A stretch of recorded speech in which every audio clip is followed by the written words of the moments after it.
চাঁদপুরের আলোচিত চেয়ারম্যান সেলিম খান। সিনেমার মতো তার জীবনের গল্প। রিকশা চালক থেকে জনপ্রতিনিধি, রাজনৈতিক ছত্রছায়ায় পদ্মা মেঘনায় গড়ে তোলেন বালু উত্তোলনের সাম্রাজ্য। অর্থ, সম্পদ আর প্রভাব প্রতিপত্তিতে শুধু জেলা জুড়ে নয়, দেশ জুড়েই ছিলেন আলোচিত। ৫ আগস্ট সরকার পতনের দিন জনরোষে পুত্র শান্ত সহ নিহত হন সেলিম খান।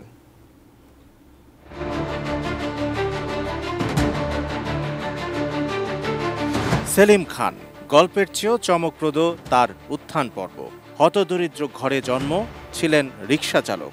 অতীত মুছে একসময় তার নামের সঙ্গে যোগ হয় বিশিষ্ট ব্যবসায়ী, সমাজসেবক এবং নেতা। ২০১১ সালে নির্বাচিত হন চাঁদপুরের ১০ নম্বর লক্ষ্মীপুর মডেল ইউনিয়নের চেয়ারম্যান। পরিচিতি পান সেলিম চেয়ারম্যান নামে।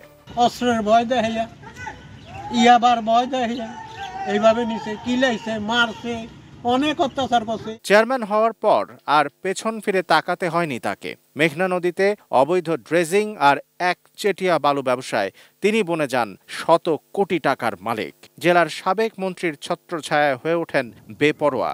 নদীর বালুতে তার একচ্ছত্র দখল। নির্বিচার বালু তোলায় নাম হয়ে যায় বালু খেকো সেলিম চেয়ারম্যান। সানবিট সব দিবে সামাল।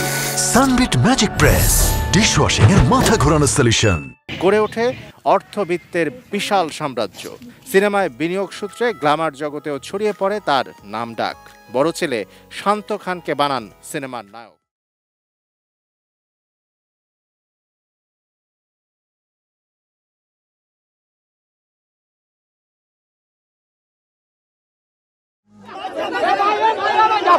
পাঁচ আগস্ট সরকার পতনের দিন জনরোষে নিহত হন পিতা পুত্র দুজন। সাধারণ মানুষের উপর অত্যাচার, নির্যাতন আর ভূমি জবরদখলের কারণে জনরোষে তাদের এ পরিণতি বলে মনে করেন এলাকার মানুষ। জায়গা পিছিয়ে দৌড়িয়া মানুষের আরো ক্ষয়ক্ষতি করে আর মানুষের মনের টেনে উঠা সেই মৃত্যুবরণ করল।